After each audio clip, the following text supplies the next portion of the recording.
પ્રકરણ 3. એમ ઉગાર્યો ચંદ્રહાસ. પ્રેમાનંદ 17મી સદી.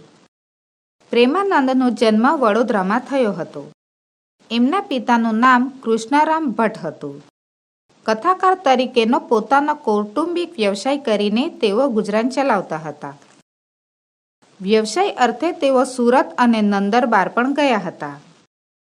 માણ ઉપર હાથથી તાલ આપીને કથા પ્રસંગોનું પઠન અને ગાયન કરવામાં કુશળ પ્રેમાનંદે સાભિનય રજૂઆત દ્વારા આખ્યાનોને લોકપ્રિય કર્યા હતા. નરસિંહ, સુદામા જેવા ભક્તોના જીવન પ્રસંગો તથા પુરાણોમાંથી કથાવસ્તુ લઈને પ્રેમાનંદે આનંદ સાથે જ્ઞાન આપતી અનેક આખ્યાન રચનાઓ ગુંજતી કરી હતી. આખ્યાનની કથન કળામાં પ્રવીણ હોવા સાથે પ્રેમાનંદ વર્ણનો, પાત્રાલેખન, રસ નિરૂપણ અને એ દ્વારા વાતાવરણ ચિત્રણમાં પણ કુશળ હતા. એમના આખ્યાનોને ઉત્તમ બનાવવામાં એમની રસ નિરૂપણ તેમજ ભાષા શક્તિનો મહત્વનો ફાળો છે. ઓખાહરણ, અભિમન્યુ આખ્યાન, ચંદ્રહાસ આખ્યાન, સુદામાચરિત, મામેરુ, નળાખ્યાન, રણયજ્ઞ, દશમસ્કંદ જેવી કૃતિઓ રચીને પ્રેમાનંદે ગુજરાતી આખ્યાન કવિતાને સમૃદ્ધ કરીને ગુજરાતી સંસ્કારોને પોષવાનું પ્રશસ્ય કાર્ય કર્યું છે. પ્રેમાનંદના ચંદ્રહાસ આખ્યાનના આ કડવા 15મા પ્રધાન ધૃષ્ટ બુદ્ધિ જેને મરી ગયેલો સમજતો હતો તે ચંદ્રહાસ જીવતો છે એ જાણી તેને મારવા તત્પર બને છે. ચંદ્રહાસને વિષ આપવા પોતાના પુત્ર મદનને લખેલો પત્ર તેની સાથે જ રવાના કરે છે. કો 1234 તલપુરના પાદરે પહોંચી ચંદ્રહાસ વિશ્રામ કરે છે. તે સમયે ધૃષ્ટ બુદ્ધિની વિષ્યા નામે પુત્રી સખીઓ સાથે ઉપવનમાં આવી છે. ત્યાં સૂતેલા ચંદ્રહાસને જોઈને મુગ્ધ થઈ જાય છે. યૌવન સહજ આવેશમાં વિષ્યા ચંદ્રહાસ ઉપર મોહિત થાય છે. આ કડવામાં પ્રેમાનંદે તેનું રસિક વર્ણન કર્યું છે. ચંદ્રહાસને મુગ્ધ ભાવે નિરખતી વિષ્યા સૂતેલા ચંદ્રહાસની કમરમાં બાંધેલો પત્ર હળવેથી સેરવી લે છે. ચંદ્રહાસને મારી નાખવાની પિતાની યોજના વિશે વાંચીને તે ચંદ્રહાસને ઉગારવા એક નેત્રનું કાજળ અને બીજા નેત્રનું જળ લઈ તરણા વડે વિષને બદલે વિષ્યા લખી ચંદ્રહાસને ઉગારી લે એવી હાજર બુદ્ધિનું આ કડવું પ્રેમાનંદની સર્જન શક્તિનું પણ ઉત્તમ ઉદાહરણ છે. વિષ્યાએ વિમાસી જોયું એ પુરુષને હું નરખું, અન્ય પશુ પક્ષીને માનવ નથી કોઈ હ્યામ સરસ્યું. અહીં પંક્તિમાં કહેવાયું છે કે વિષ્યાએ વિચાર કર્યો કે હું આ પુરુષને જોઉં છું, પણ અહીં નજીકમાં અન્ય પશુ પક્ષી કે માણસો તો દેખાતા નથી. રખે ચતુર તુરી કહેતો સ્વામી, જાગશે તો શું થશે? નિંદ્રાવસ્થથી કેમ ઉઠાડું? પછી શું કહેવાશે? અહીં પંક્તિમાં કહેવામાં આવ્યું છે કે આ ચતુર અશ્વ રખેને એના સ્વામીને કહી દેશે અને એ જાગી જશે તો શું થશે? એ તો ગાઢ નિંદ્રામાં છે. એને કેમ કરીને ઉઠાડું? પછી મારે એને શું કહેવું? હે અશ્વ, તું અતિ અનુપમ, તારું રૂડું વાન માંગી રે લેવું છું હું માનીની, રખે કરતો સ્વામીને જાણ. અહીં પંક્તિમાં કહેવાયું છે કે હે અશ્વ, તું અતિ અનુપમ છે, તારો રંગ પણ ખૂબ જ સુંદર છે. હું સ્વામીની તારી પાસે માંગી લઉં છું કે રખે તું સ્વામીને મારી જાણ કરતો. તારે રત્ન જડિત મુખ મોરડો, ઉદિયાચળ ઉગ્યા ભાણ, પેંગડા તારા પરમ મનોહર, રત્ન જડિત પલાણ. અહીં પંક્તિમાં કહેવામાં આવ્યું છે કે તારું મોઢે બાંધવાનું દોરડું રત્નજડિત છે, જાણે મેરુ પર્વત પર સૂર્ય ઉગ્યો. તારા પેંગડા અત્યંત મનોહર છે, તારું પલાણ પણ રત્નજડિત છે. એવું કહેતી ચાલી ચતુરા, ચંચળ નયણે જોઈ, રખે સકી શહિયર આપણી છુપી રહીને જોઈ. અહીં પંક્તિમાં કહેવાયું છે કે એ ચંચળ આંખોથી જોતી ચતુર વિષયા કહે છે, રખે મારી કોઈ સખી સહિયર સંતાઈને જોતી તો નથી ને મને. નેપુર ઝાંઝર અણવટ વિછિયા, સોનીએ આસરણ ઘડ્યા. પ્રથમ વાજતા રૂડા લાગતા, આજ શત્રુ થઈ નીવડ્યા.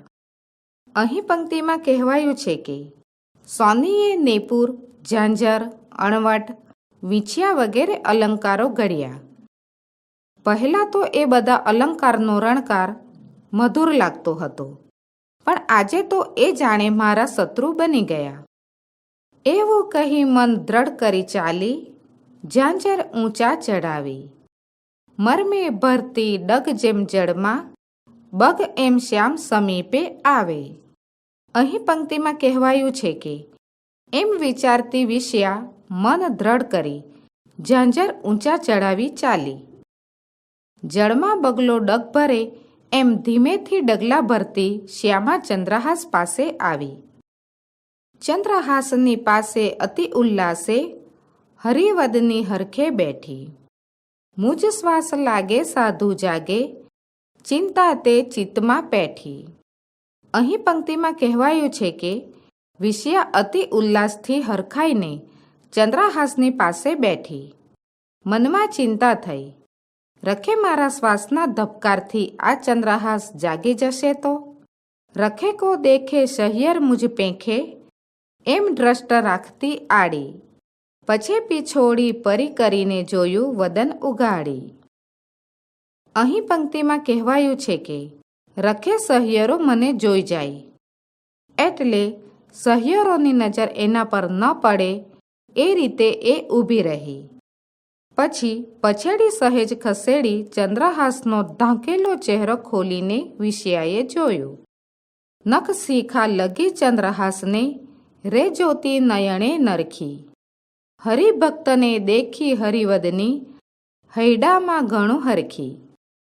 અહીં પંક્તિમાં કહેવામાં આવ્યું છે કે વિષયા આંખોથી ચંદ્રહાસને નખશીખ જોતી રહી.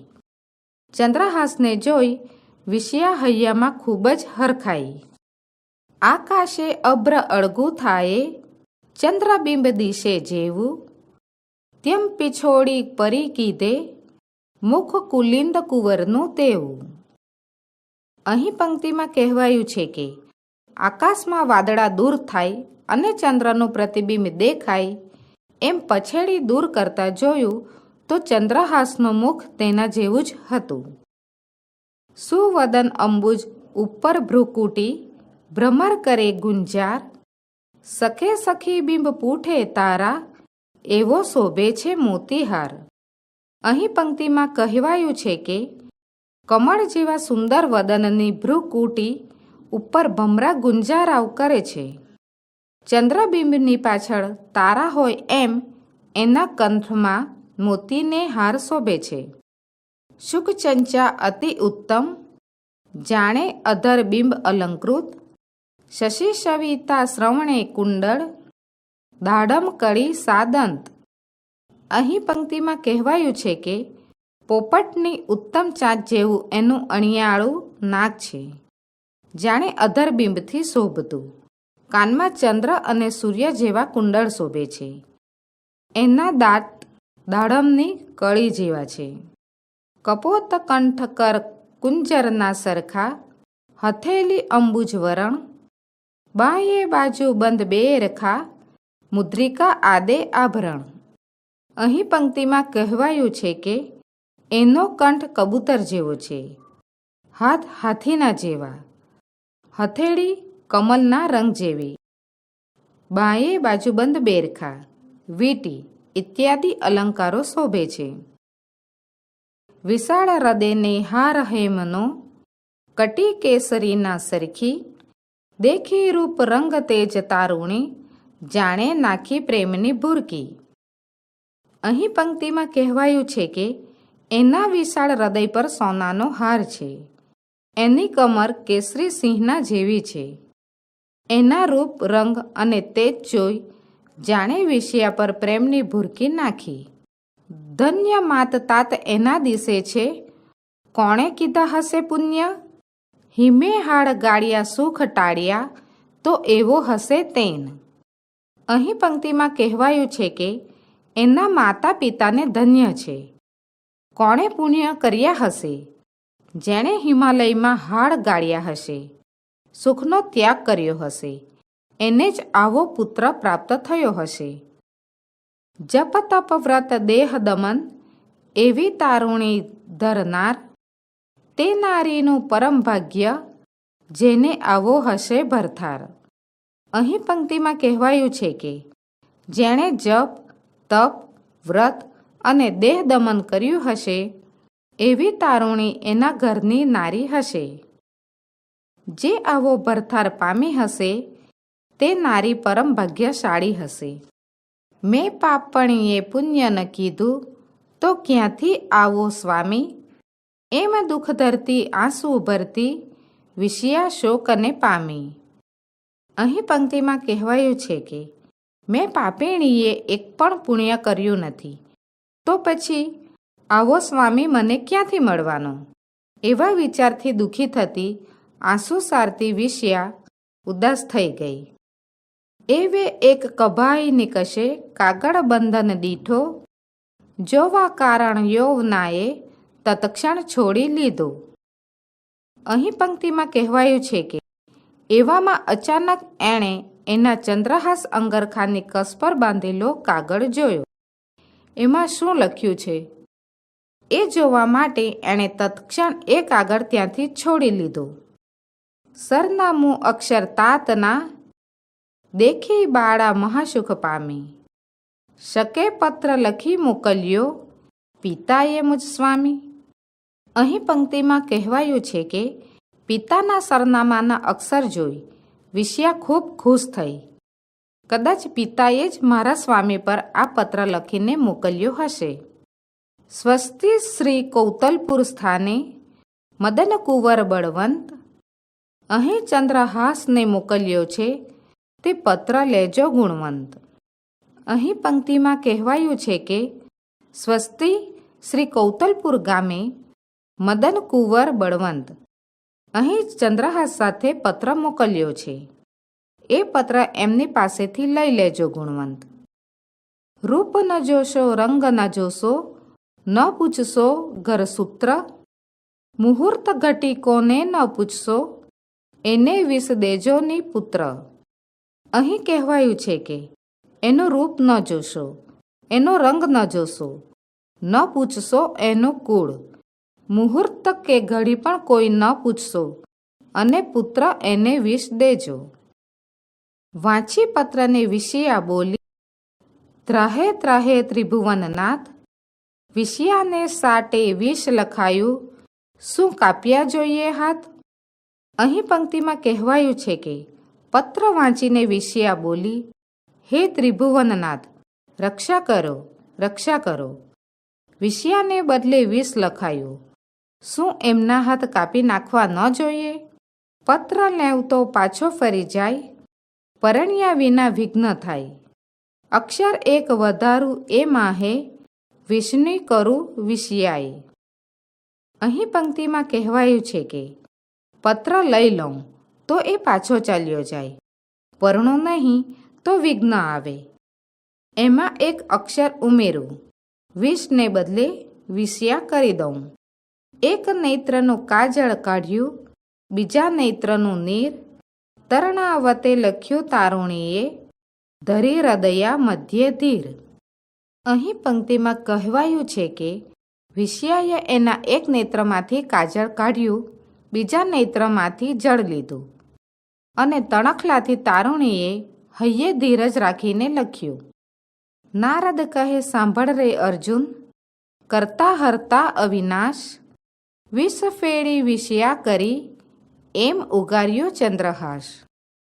આ પંક્તિમાં કહેવાયું છે કે નારદ કહે સાંભળ અર્જુન, કરતા હરતા અવિનાશ છે, વિષને કાઢી નાખી વિષયા કર્યું.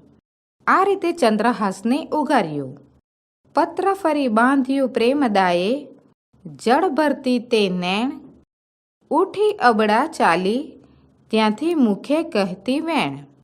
અહીં પંક્તિમાં કહેવાયું છે કે પ્રેમદાયે ફરી એ પત્ર ચંદ્રહાસની કમરે બાંધ્યો. સજળ નયણે વિષ્યા ઉઠી.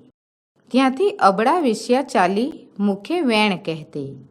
ઘેર જઈને વાટ જોઉં છું, ઉતાવળા તમો આવો.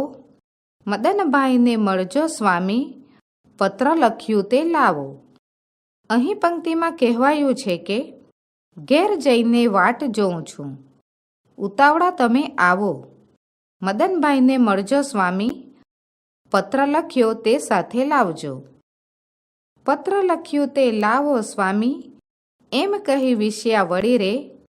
થરથર ધ્રુજે ને કાંઈ ન સૂજે, સખી જ્યાં સામી મળી રે. અહીં પંક્તિમાં કહેવાયું છે કે પત્ર લખ્યો તે સાથે લાવો સ્વામી, એમ કહીને વિષ્યા ત્યાંથી વળી. એનું શરીર થરથર ધ્રુજે છે ને મનમાં કાંઈ સૂઝતું નથી. એવામાં સખીઓ સામી મળી.